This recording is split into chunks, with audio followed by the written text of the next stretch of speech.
Oh, here we go. All right. Hey Mo, Hey, Ricky.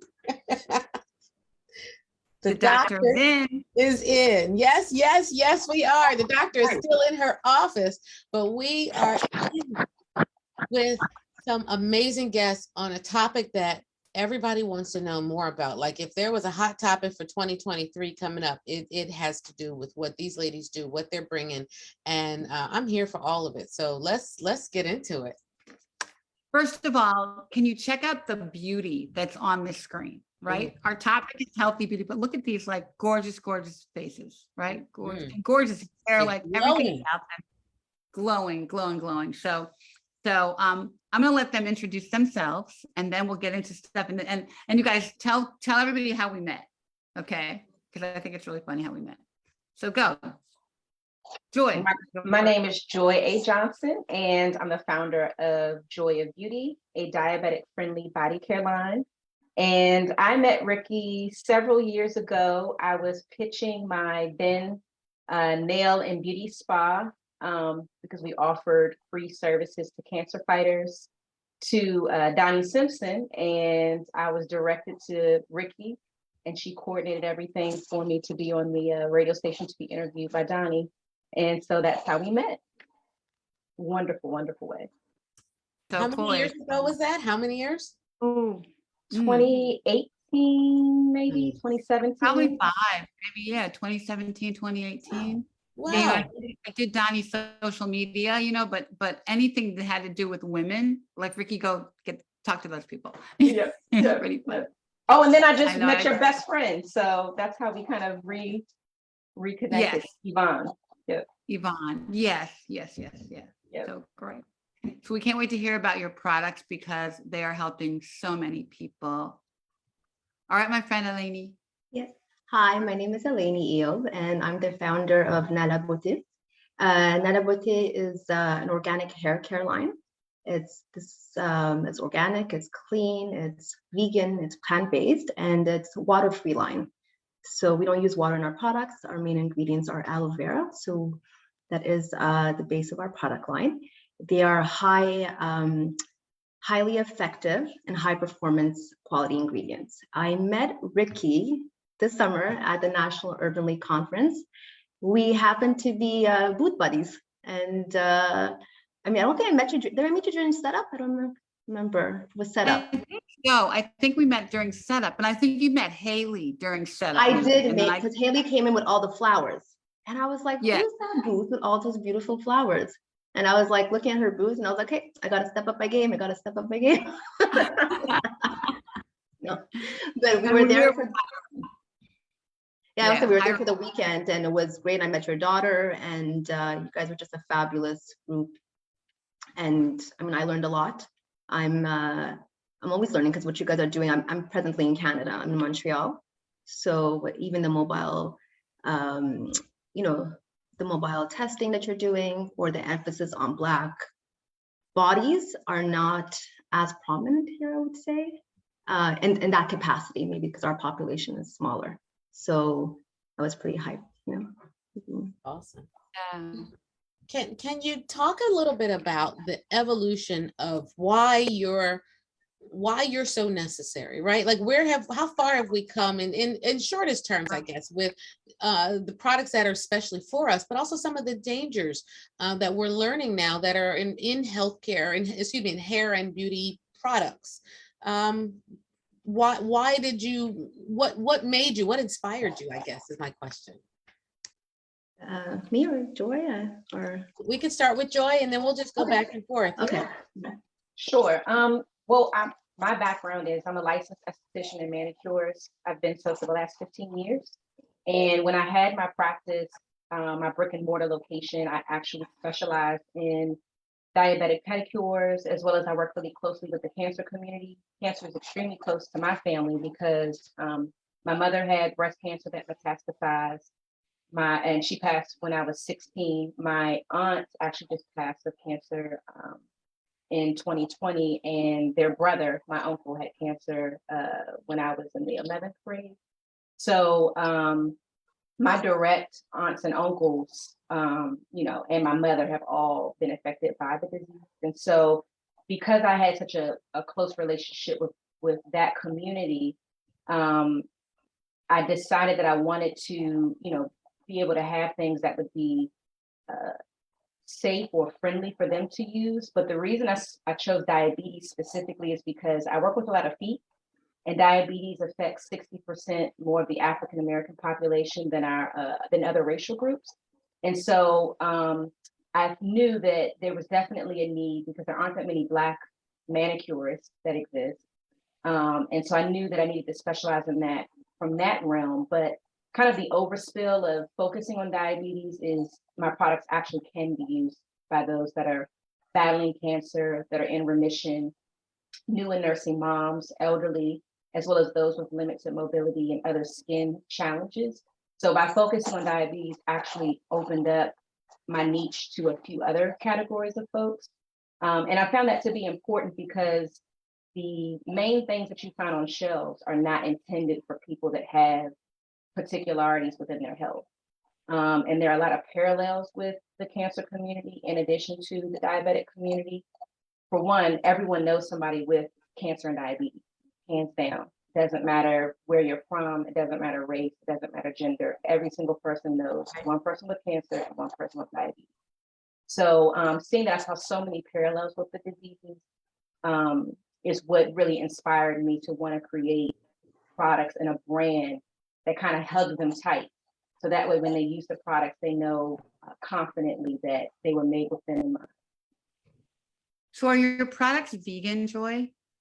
They are. My products are vegan.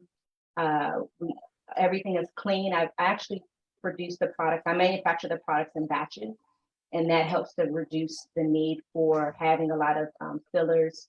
None of my products have water in them, similar to Aline explaining about her products. And so, water is one of the number one ways for bacteria to give a home to. Really? So, Really? yeah, I didn't know by not incorporating water, you eliminate the need for a lot of the preservatives that are required for products to be able to sit on the shelves longer. So I only have one product that has out of all the preservatives, the cleanest preservative there is, Optifin, and that's only because this product is used in the shower. And the shower is a dark, moist place. We're only in the bathroom for maybe an hour out of 24 hours. So just to maintain some security with that, I did put that in there, but it is formaldehyde free and it's paraben free. So. Wow. So when you say clean, what do you mean by that word? What does that mean? I think of clean eating. Like, what does clean mean? Clean means exactly what it is with no filler. I'm from the DMV, so you could think of it like a crab cake. We just want meat. We don't want all that extra breading and things that we don't necessarily need to enjoy that. So that's what clean is. I use ingredients that have known to provide results. And so water is, in essence, we need it, but it can be used as a filler to dilute a lot of the products that we use. So then that allows for you to be able to have a small concentration of product and then you fill the rest of it with water. And then also being sure to include ingredients and have a reason for why they're included. Not having parabens, not having additional ingredients that are needed just to kind of add to the volume of the product, but not necessarily add to the value of the product. So that's what clean means for me and my business. So how many times do you pick up a bottle off of the shelf and the first ingredient is water? All the Meaning time. that's All the time. 900%. Let me pull you in. My mind is blown, right? Because, we grew up thinking a couple things. One, water on your skin, soap and water, and two, Vaseline, right? Yeah. That was the thing for everything, soap and water and Vaseline. And now we're talking about clean products. We're talking about no water. Help us, get us up to speed on this. I think we were just saying this right before we started the show, that ultimately when you're reading ingredients in the back of the packaging, if you see numbers, right, and you see water and you see things you can't read or pronounce, ultimately you should take a pause at the baseline. So I think the baseline is like, even in learning to read ingredients, we're not schooled in it. We're not educated in it. We're not versed in it, but we don't know the language in it. So there's so many layers to it, right? And I think because we come from that generation, I used to have Vaseline in our face, and we all loved a little Vaseline, especially in the cold cities. We were dabbing that Vaseline on and off to protect us from the wind. But there's, but we are, I think, in better spaces now that we can redirect the conversation. And I think it's about time. I mean, for me personally, this journey, when I think about it now, it began so long ago. I think the experience for me, when I really think about it, was perhaps about 20 years ago in chemistry class in undergrad. And I remember we're just, conducting a bunch of experiments, and one of the experiments we were doing is we were analyzing hair. So it's about 20 years ago, and here I am. I have curlier hair, and my lab partner was Caucasian, and she had straight blonde hair. So when we put her hair under the microscope, it took 1/10 of the microscope. So we're looking at the lens, and hers is 1/10. Then I put my hair under the microscope, and the microscope is completely black. And then we're like, hey, is this a mistake? What's going on? And that's when our professor was like, no, actually, hair that is of Afro origin, African American or African origin, is significantly different in density and width than that of Caucasian hair or other ethnicities. Now at EyeView, even though the hairs look the same, molecularly, it's completely different composition. So 20 years ago, I was like, okay, maybe this is why the products at the supermarket are not working for me. Now, I didn't know that, like, fast forward 20 years later, I'd be in this position where I'd start a line, but I do, like, now when I think about it, I know that planted a seed, and then life happened, right? And I think we've been on this journey for so many years, and what's coming out, we kind of knew, sort of, in some ways. When we used to apply the hair relaxer, I mean, I know that smell. We knew Right. this can't be good. You know what I mean? Like intuitively, you're like, I know this can't be good. And then it's burning you. And you're like, and they're like, one more second. You know, this is not good, but we kept on doing it, right? And so for me, I always say, I don't think the space is to shame or blame. And I think we just have to come up with solutions, ultimately. And we have to come up with more solutions. And for me, what brought me to this space is I know, I think it was back like in 2010. I don't know if you guys remember Chris Rock's documentary, Good Hair. The Coke can, right? Oh, the Coke can. The Coke can was a big one. The hair relax, like everything that was in it, right? And at that point, already in that journey, I was already not satisfied with what was on the market. I was still looking for other better solutions, and I started making homemade products for myself and my family.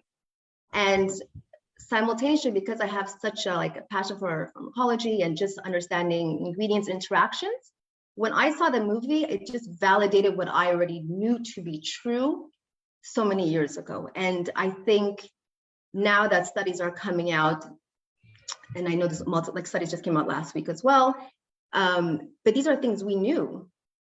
And I think manufacturers and big companies just, were monetizing off of it. And I truly believe they were monetizing off the bodies of Black women because we are the highest consumers in terms of buying power, especially in the hair industry.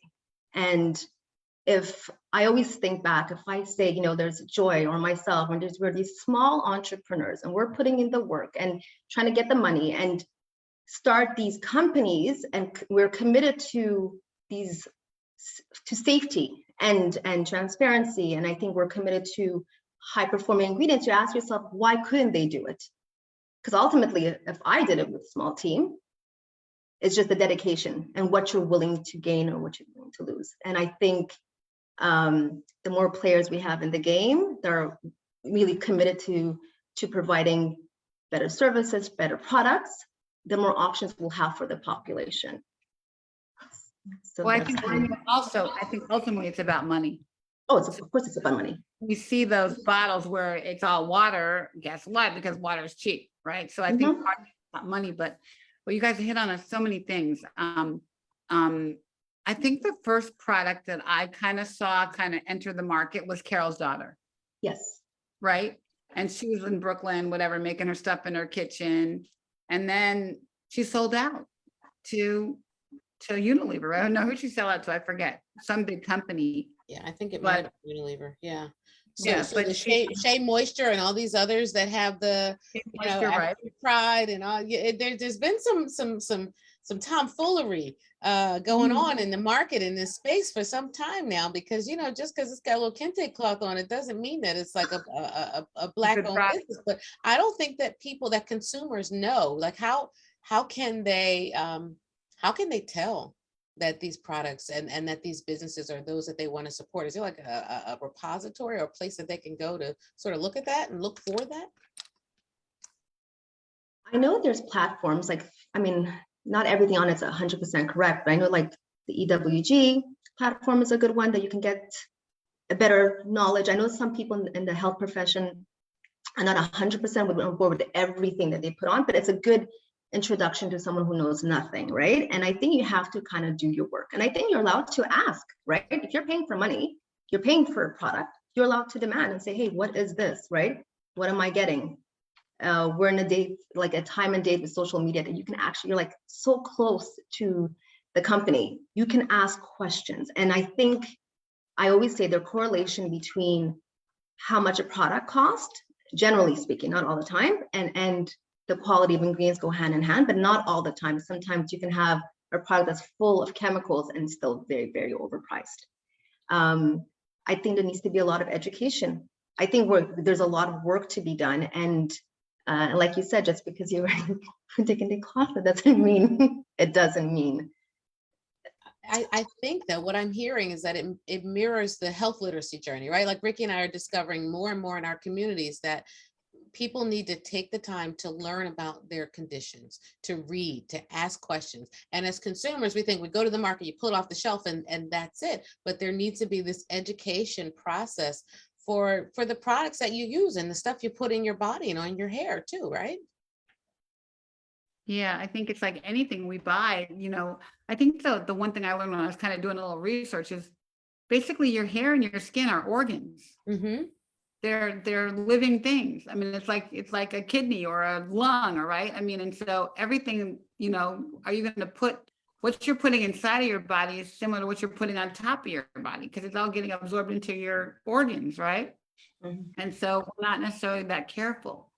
So I think we need to figure out how to do it better, or how to at least know that, you know, you should be thinking about this at least, you know. But one of the things, Mo, that when I was sick on chemo, and this happens to a lot of Black women, and not always white women, is my nails turned black because I never used nail polish before I was on chemo.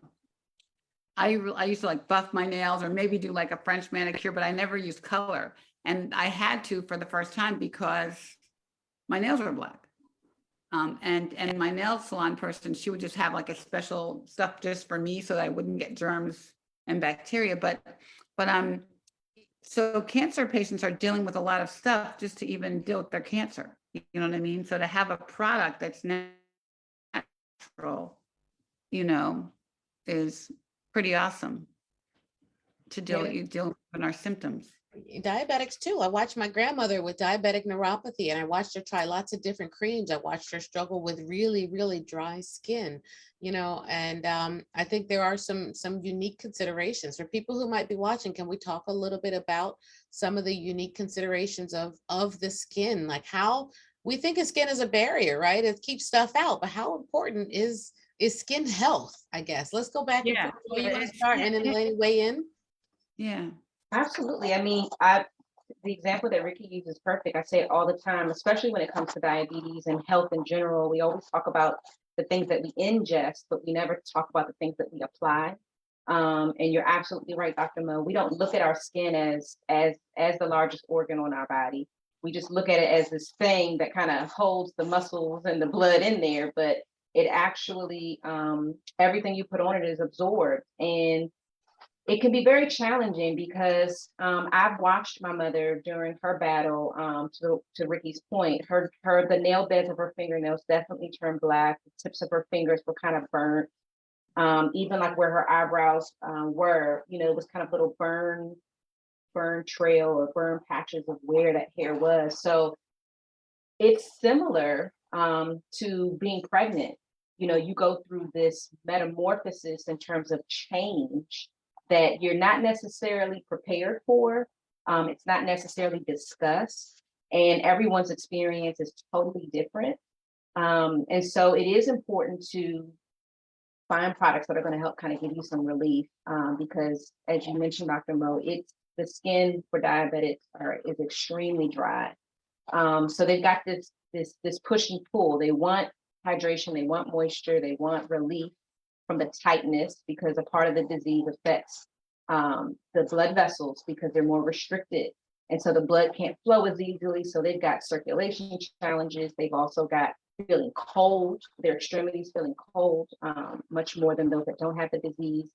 And they might even have neuropathy, which is that tingling sensation that can be terribly uncomfortable, on top of dry skin, on top of just wanting a pedicure, just to be cute. So it can be a lot. So there's a lot of layers that you have to consider. And so I always kind of compare my products to children's Tylenol. Children's Tylenol was intended for children, but as an adult, as a non-child, we can still take it. We just take more of it.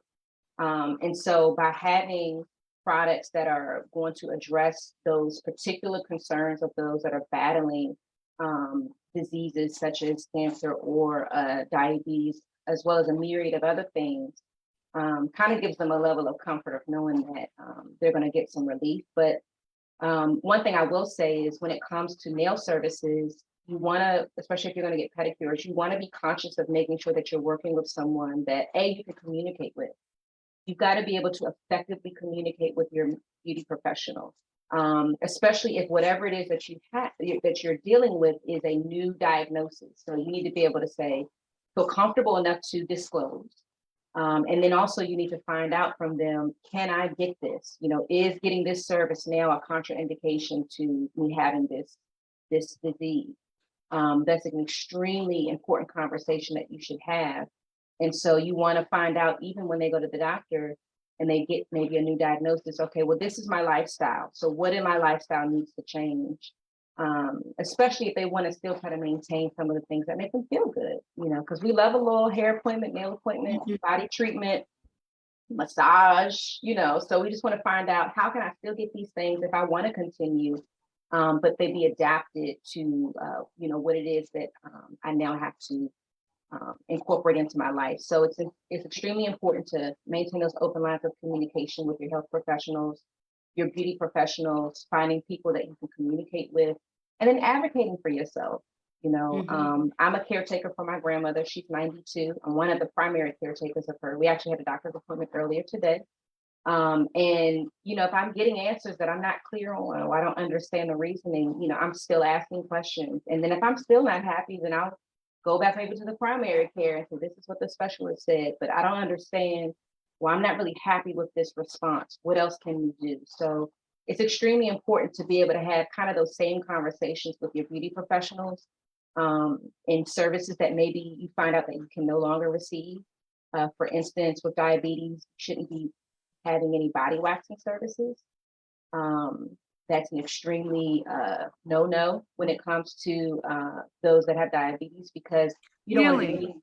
Yeah, you don't want to do anything that possibly cause injury to the skin that can cause you to bleed, because a part of the effect with the disease is the nervous system, the body's ability to heal itself and to create that scab, the risk of infection, becoming an ulcer, remaining untreated, and then it needs to be amputated. So there's certain beauty treatments that you just should no longer be receiving. And so you've got to maintain that open line of communication with both your healthcare professionals as well as your beauty professionals to make sure that you're getting the best service for your current circumstance. Seems like waxing would be better than shaving. There's more risk of getting cut. So a lot of times diabetics, their hair, they tend to not have hair like on their legs and whatnot, the areas that we tend to wax.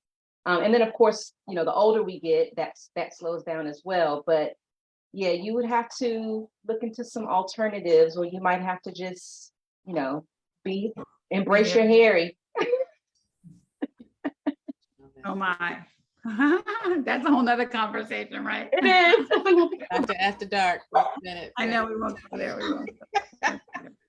So So Lainey, what's in your product? Like what's making your hair like, wow, like your hair is. Oh, thank you. No, but for me, it's really personal. Like when I grew up in a house full of, I mean, we're 5 sisters, and hair has always been a thing, hair day, wash day, taking care of hair. I remember, like be one sister doing one's hair, the other one's doing their hair. Like we grew up with just so much hair and what it takes into taking care of hair, right? I think culturally where I come from, I'm from Ethiopia, and my mom always had some little homemade recipes, or back home we would use butter. So that's butter, and that was like a butter treat we used to do. So there's always these little things you grow up around that you incorporate, and then you see how that helps your, should be avocado and going back and forth. But the more research I did, and I'm saying like this is years of it, and the more I really understood that it's not just, the hair relaxers, it's, it's the hot oil treatments, it's the hair masks, the hair conditioners, everything, just properties in there that are endocrine disruptors, fibroids, menstrual. I mean, there was definitely, you could say there's enough causation, right? And I was like, at the baseline, I got to create something that works. So just because something is natural doesn't mean like, I don't want to break up the shea butter. Like I want to be seduced by the product, right? So ultimately I want to have that experience. And I think that's okay too. Like I don't want to break it down. Nothing for, for those who like breaking it down. But I felt that was actually kind of missing in the industry. And secondly, I had a daughter, and I was like, at the baseline, if nobody buys my products, I'm going to have products that, my baby can lick. I mean, she can lick it, but that she can lick, and she's not going to get sick. And it was really personal, for my daughter and my nieces, and there's so many children around, and I was just like, this doesn't make sense, and I want to be able to consciously go to bed at night and say, you know what, I'm not just trying to make money. So for me, it's very, very personal. And the more you see what's out there, the more you understand, the more you realize when it comes to Black women's health and our bodies, I think often we've been politicized on numerous levels. So even when it comes to our hair, we have to really understand the societal factors and the pressures into fitting certain norms, or just recently, like, with the Crown Act, certain states, it was like the way you wore your hair was politicized. You couldn't have dreads and braces. So or certain styles or braids. I myself remember whenever I had to go for an interview, I would morph myself.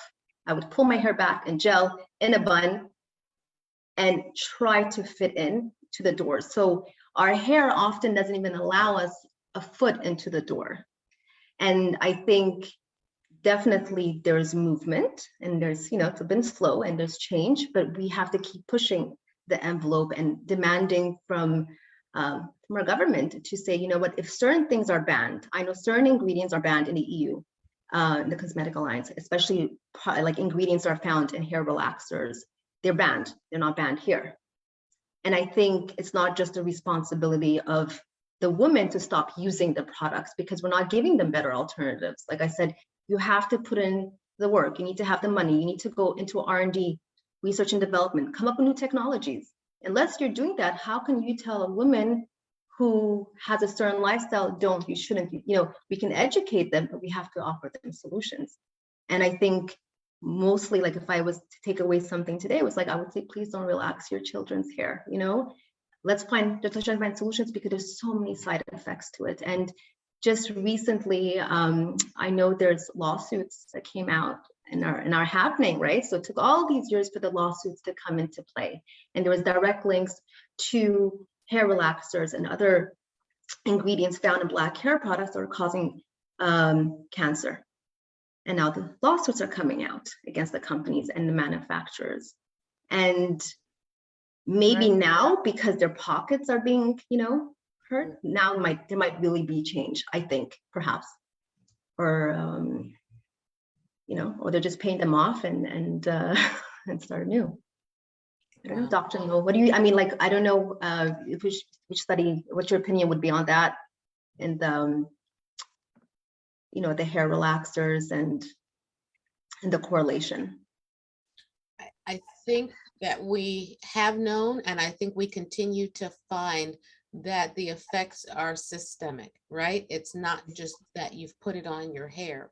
It's a lifestyle and a lifetime of chemicals and toxins that reach certain areas that are what we call like estrogenic, right? It's affecting hormones. And that's why you see, I think, so much of the women's health being affected, from fibroids to PCOS to breast cancers, because it's not like you're seeing a bunch of skin cancers and melanomas, right? We're seeing it happen in reproductive organs and places like that. That speaks to the sort of systemic absorption. So I think that really does need to be investigated further. But I think the data is there, and as I look at what's happened even since, let's say, since George Floyd, right? We have seen the focus shift to our Black lives seeming to sort of matter, but kind of not, and women's health sort of mattering, but then it kind of doesn't. And then there's a lot of back and forth about it. I guess I wonder, from a corporate standpoint, from an entrepreneurial standpoint, how are things going? Have things improved for you and your businesses as people are starting to realize that, hey, listen, maybe I better look away from some of these mainstream products that aren't as good for me? How's that going for you? I think from my perspective, like I was under the I was under the thought process that in the past few years there has been a decline in certain products. What we found to be true is that yes, there is more women wearing their hair in protective styles, or going quote unquote natural or back to natural. But recently, when I met with a distributor, he said, no, actually, the relaxer sales are back up. So basically, we went down, and we had this awakening. We had this awakening, and now we're going back.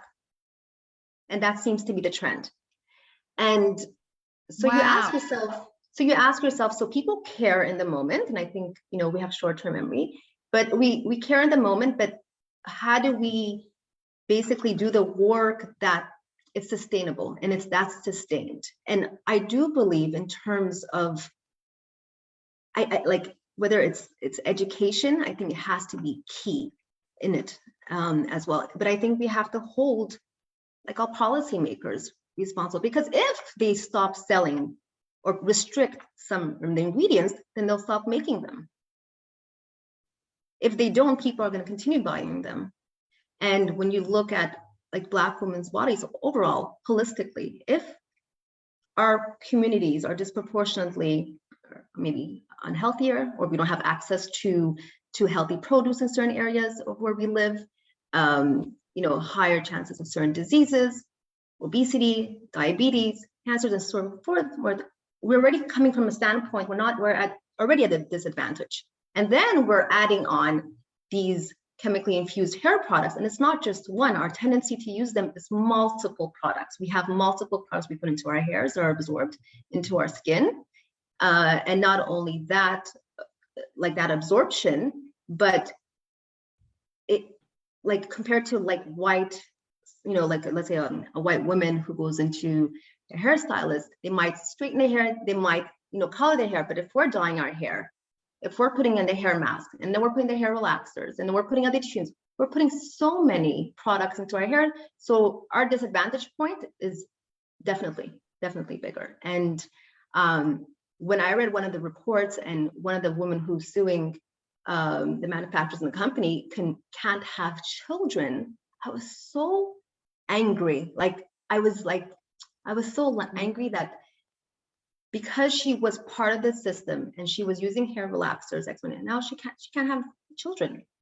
There was and for me that was heartbreaking. But I was like, I'm sure there's so many more like her, and I'm just surprised it took this long for the lawsuits to begin happening. Well, it's kind of like smoking. We know that smoking causes cancer, right? Or causes lung disease and all kinds of issues, health issues. And now the government has regulated, so you can't buy cigarettes unless you're 18 or 21 or whatever the age is. But they're still selling them, and people are still buying them, and they're still getting sick, right?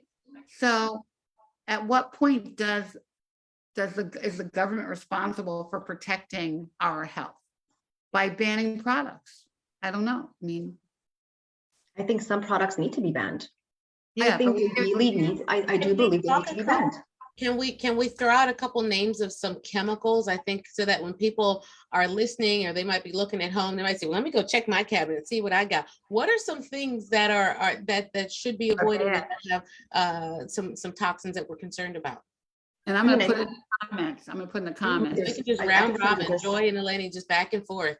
What's your Yeah, name? I mean, Joy, I know ultimately now that the high products are, I mean, ingredients are parabens, sulfates, and so forth, but those, just because they don't have those doesn't mean they don't have anything else, right? So anything that's an endocrine disruptor, I would remove. Anything with numbers, Like this is the pegs, Hmm. PEG 13, PEG 10, PEG 11, anything with numbers, I would avoid.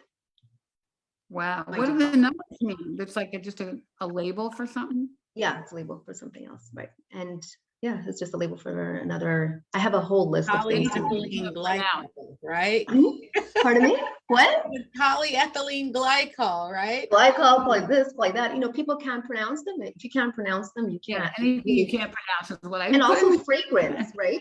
I think fragrance, which is highly asthmatic, right? Fragrance is very cheap. So fragrance is added into a lot of our, but fragrance is also, if people have any respiratory issues, such as asthma or pulmonary issues, is a big one. So you can replace fragrance with, you know, essential oils. We have over 2,500 essential oils that you can pick from. You can remake a perfume if you have the right laboratory with essential oils, you know? So I think that's the idea. It's just a bit, you know, it costs more money, but the options are there. And I just think because we consume so much of it and we're driving that economy, Black women are driving that hair care industry. We're bringing in gosh. billions of dollars. I just feel like we need to demand. We have to demand.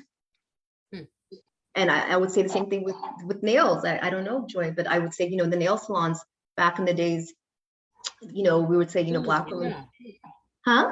Talk Yeah. about those toxins, right? Because when you walk in, you can smell it and everybody's wearing a mask except the clients. Well, I This- look this at, was I before look at my COVID. phone when I do the nail salon and, you know, from the dip thing and the powder is everywhere and it like sticks to you. And I wonder like, what is that powder doing to my phone? Then I think, Well, it's a couple things. So in reference to the ingredients that you mentioned, Dr. Mo, I'll take it elementary. Petroleum jelly, you know, that's an ingredient that a lot of people don't realize it's petrol, you know. So those and huge, petroleum jelly, Vaseline. Everybody has Vaseline, there it is. Yep. Yep. Vaseline. you've got, well, Vaseline's the brand, you've got Aquaphor, Right. and those petroleum jellies, which is a common product that, you know, everyone says to use. And they'll say, well, it's a barrier for the skin. And yeah, to one degree, it is a skin barrier, but that is something that, at least for, I'll say, those that have diabetes, they should not use products that are non-occlusive, meaning that it doesn't allow the skin to breathe. And that is one of them, because as was mentioned earlier, you know, we put that on in the wintertime where your mama say, come on here, let me give you some Vaseline before you stand outside for the bus or go walk. But that's one ingredient you should absolutely stay away from or use sparingly if it needs to be used. You know, maybe if it's some sort of a particular treatment that you need it for something, but I would use it sparingly. I would also say absolutely with the dyes. So when something is like raspberry blue or hot pink, or, you know, these really pungent, bright, unnatural colors, you want to look to see how is it turning that color. Those colorants can be extremely harmful as well. And then also absolutely fragrances. Fragrances are a huge thing. So for my products, Joy of Beauty, we only use essential oils to lightly fragrance our products, because it absolutely can become an issue. I mean, even perfume, you know, perfume is not something that you should be spraying on your body. It can cause contact dermatitis. On top of the fact that your skin is gonna absorb it, your body's gonna absorb it. So not using things that are heavily fragranced. And then jumping to what you mentioned, Ricky, in the nail salon. So with nails. The dip powder that people love to use is acrylic. And I know when I tell people that, they're like, well, it's not acrylic. I'm like, it is acrylic. So think of acrylic like sugar. You have raw sugar, you have confectioner sugar, you have granulated sugar. They're all sugar. They're different forms of sugar. So the dip powder, the traditional liquid and powder for acrylic nails, and the gel, I call it gel goo because there's no powder involved. It's just gooey. The gel, those are all from the same family, which is actually from the acrylate family. And so the dip powder is the same as the liquid and powder, which is with the smell. You're smelling the monomer when you go into a nail salon and it kind of hits you. That's what you're smelling, is that liquid. It's the same product. It comes from the same family. They're just in different forms. So the biggest thing I say with the dip is you don't want to go to a place and get a dip powder manicure and they're sticking your hand in the container of the actual product. So if it has the name brand of what it is and they're dipping your hand in it, they've dipped everybody else's hand before you and they're going to continue to dip everyone after you.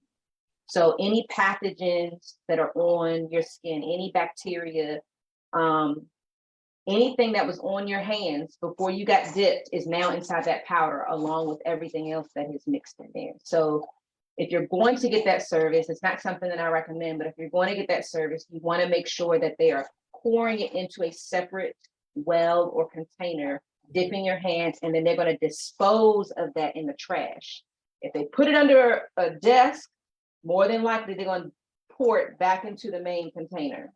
So you just want to be cognizant of that when getting things. But one of the services that I used to absolutely love giving clients, and once I learned it wasn't healthy, was paraffin wax dips. I love paraffin wax dips. It's so soothing to the body, but it's petroleum based. So you want to Means gas. Means gas. Well, Mhm. and Yeah. so is acrylic, right? Acrylic is a plastic. It's a Yes. petroleum based, they call it a thermoplastic. Yes. And so you need to know that those fine particles, that dust is essentially petroleum and plastic. Yes.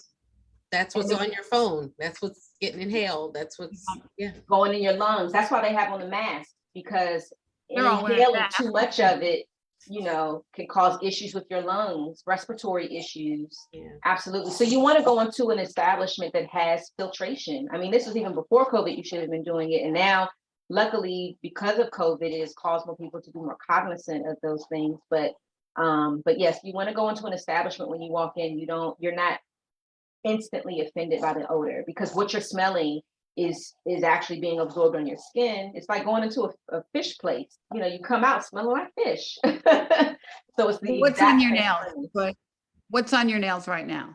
I wear traditional polish. I like taking it off. I don't wear gel polish because unfortunately I'm a picker. I'm a licensed professional, but I also know that I will pick. So I polish my nails or get them polished with traditional polish.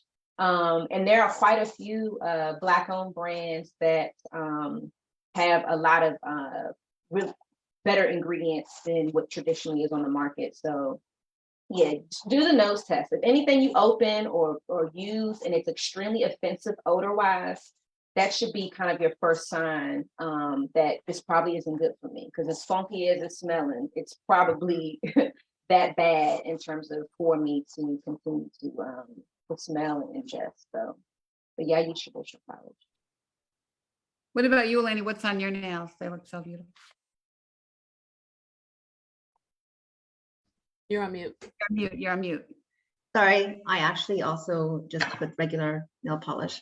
I actually just did I don't do them often. I do them sometimes, but it's more of a treat. But on my daily, I don't do my nails as often. Usually I buffer it, keep it clean. My daughter complains that they're too long, so I have to respect her wishes. But I wanted to add to some of the ingredients. I thought something that was very interesting when I started more reading about it was animal placenta is used in a lot of like the hair mask and the hair conditioner. So animal placenta is used because it helps to detangle, and it's a detangling agent. So just think of like animal placenta, the fat, kind of like the mayonnaise, and this is what is mainly used. Coal tar. I remember when I read and they were like, well, we use coal tar under a different name, but it's basically coal tar, petrolatum, which is, so I think the more you know, the more you're repulsed. So Totally, you guys are really repulsive. I want to like The- throw everything. Okay. Guys, Yeah, we have a breastie. Actually, Juliet is working on a vegan nail polish line. One of our breastie friends, she's going to launch it soon. So Yeah, and Tia has an organization called My Style Matters that has really dug into the products. carcinogenic pipeline of products and helping breast cancer patients, especially to be able to screen their products. Like she kind of provides a resource and some links to the EWG, for example, and others, and really try to help people find alternatives. Because I think that's the question, right? What does health literacy look like for us as a community, for our hair and for our skin and for our beauty products? Like we know what, our health literacy looks like for diabetes and cholesterol and hypertension, but this is an area that we need trusted resources and we need to start educating people about. So where can people go to find some of the facts about this stuff? Or do you guys have websites or trusted websites that you utilize also? I'm big on journals, medical journals. So just don't read anything you found online. Make sure you get it from a reputable journal. Medical journals, you give you the latest studies, the latest data. If you're willing to read through it, sometimes it's a little long and can be complicated, but generally speaking, from the medical journals, there's usually an adjacent article that is written in easier language to digest. So I think part of, to translate, because sometimes it can be just, a little bit difficult to understand that material. I visit EWG, I still do it, but then on top of it, there's always, because I think EWG does give you a great guideline, but I'm not sure if everything that they're citing is 100% accurate. I know people in the medical community, there's certain ingredients that they're like, okay, it's not, they have a system from 1 to 5. Generally, the rating, I think it's 1 to 5 and 1 to 6, and that's how they rate it. But you have, it's probably the best one out there so far. That's really easy to use and to read. And I say to people, like, just start reading, just start looking at what you have at home at a baseline. Start looking what you have in your bathroom shelves. Start looking. The more you're curious, the more you're going to be like, okay, like, okay, and then there's platforms like this, we're having these discussions. And I don't think there should be any, we shouldn't compromise with health and beauty. We shouldn't. I think we can have a both. I do believe we can have a both. I think we have to just demand it, but we can have a both. And but I do think holistically, when it comes to, Black communities and just health, you have to do a lot of the groundwork. It can't be somebody sitting on top and saying don't, or policies. It has to be your hairstylist. So it could be you're educating hairstylist, right? Creating those spaces that are already safe and they're not shaming. I know a lot of people when it came to that whole like natural hair movement, were like, don't wear weaves, don't wear extensions, be natural, this, and there was so many finger points, don't wear your hair straight. And I was like, you don't have the right, it's just a baseline to police any woman's body, especially her hair. Second, you're not in her shoes, or we're not in your shoes. So if your lifestyle says, you know what, I can't, my hair gets tangled very often, I have to wear braids. I like weaves. I like the way it looks. That's okay too. You know what I mean? And I think it's just engaging people where they're at, meeting them where they're at, and just say, hey, if you're gonna do this, make sure, let's do it this way, or choose better products. If you're gonna braid your hair, make sure you do 6 weeks on, 6 weeks off. If you're wearing a weave, make sure it doesn't completely, eat up your hairline. So there's a lot of conversation that need to be met, but it can't be met with shame. I love that. And I think that messaging, is important, because we, hair has always, like I said, has been politicized, and we come from spaces of, I'll say I'm in a space of quote unquote privilege because my hair is curls a certain way, right? And when we think of natural hair, we say go natural. But really what they're saying is, I want you to go natural with someone who has a mixed hair look. If you guys know what I'm trying to, that's kind of where I'm getting at. So you're saying go natural, but what you're really saying is I want you to have these curls that are like, Curly, yeah. Right. Yeah, And not your that curls, fluffy. and your curls, make your curls, yeah. Mhm. so ultimately we have to just keep developing products that meet the variety of hair and the hair needs. So we do know that Black hair is very fragile, right? It's very fragile molecularly, and it needs TLC and it needs care. So the reality is we can't always wear it out. In the out states, it has to be in protective styles. Right. Like it has to be in protective styles. And you know, What's, and you go back. help us with that. What's a protective style? A protective style could be braids. You know, it could be a weave, it could be a wig, it could be your own braids that you braid in, you know, and the recommendation generally is we say if you're going to braid your hair, do it 6 weeks on, 6 weeks off. Same thing. If it's too tight, when you're getting your hair done and it's too tight and you feel the pain, It's not good. it's not good. Trust your intuition. It's not good. Stop the blood flow. And then it starts to creating, you know, alopecia.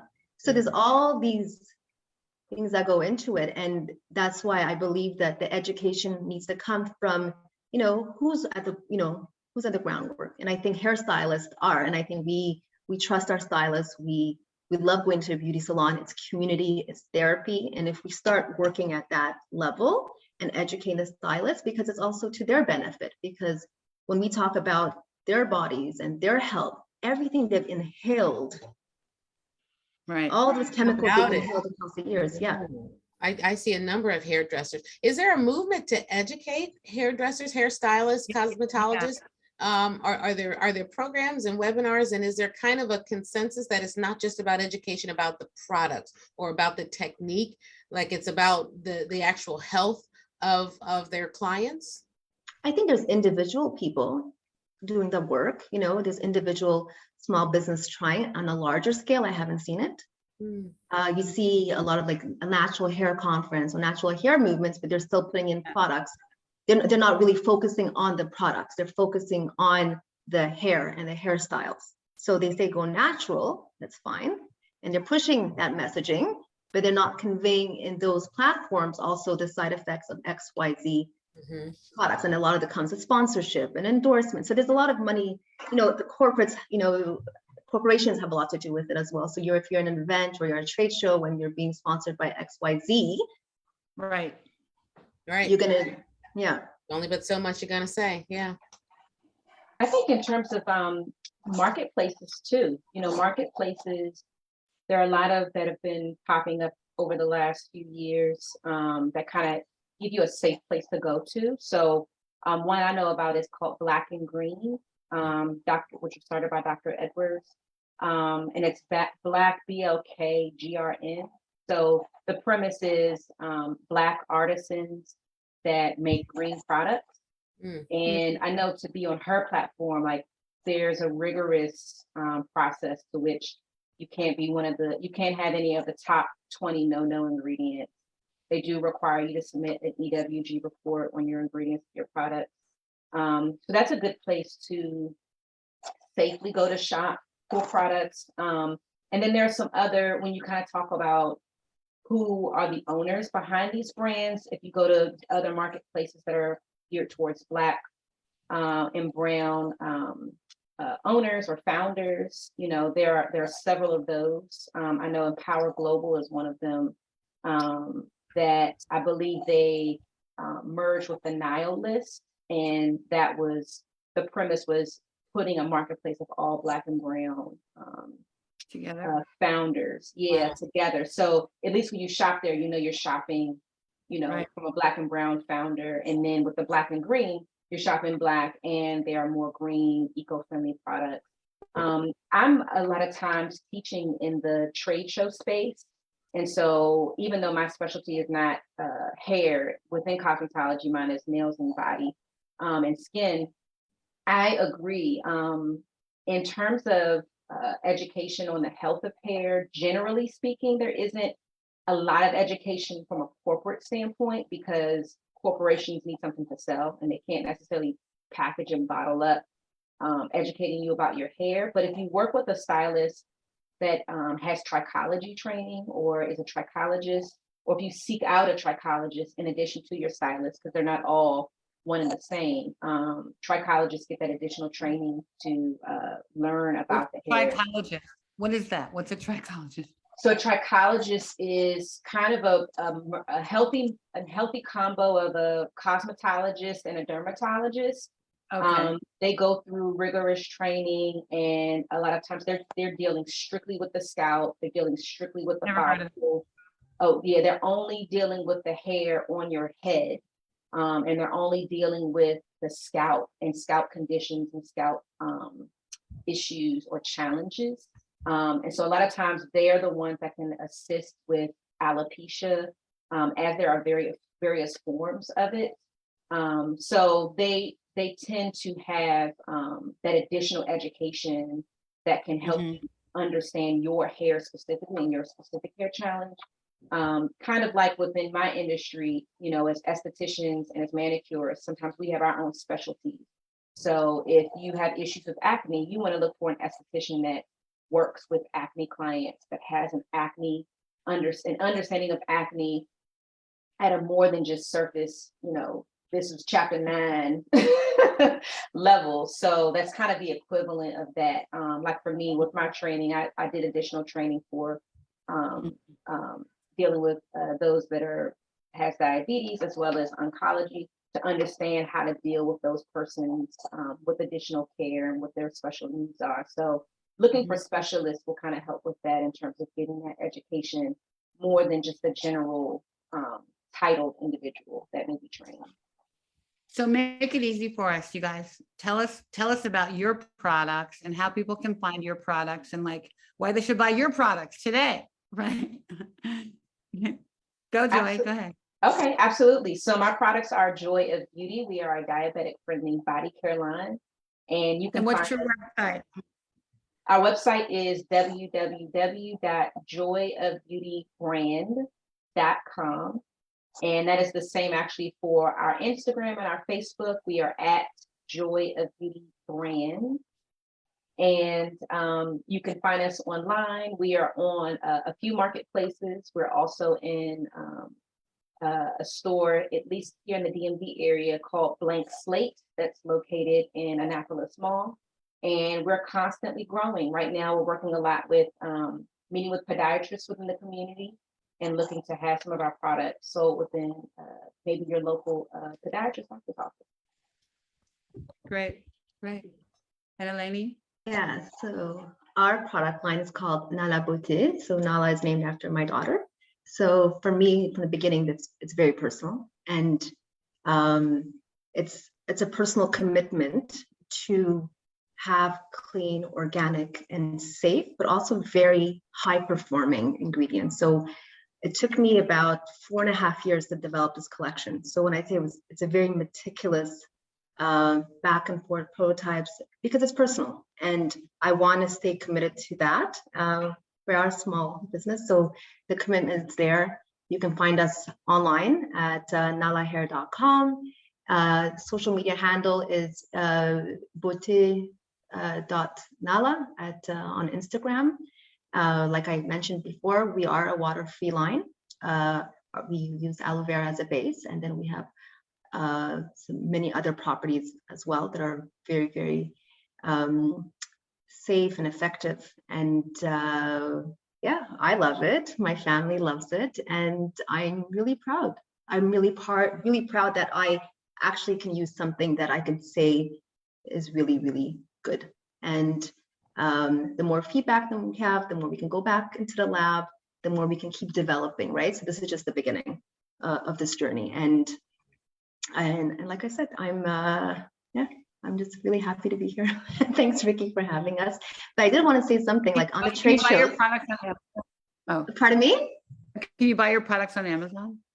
So not yet. We're not on Amazon yet, but we're working on it. we're working on the Amazon. I think that that's the next step, right? But I did want to touch upon, like, I think trade shows, and we've done so many trade shows, and I think trade shows are these wonderful spaces to educate.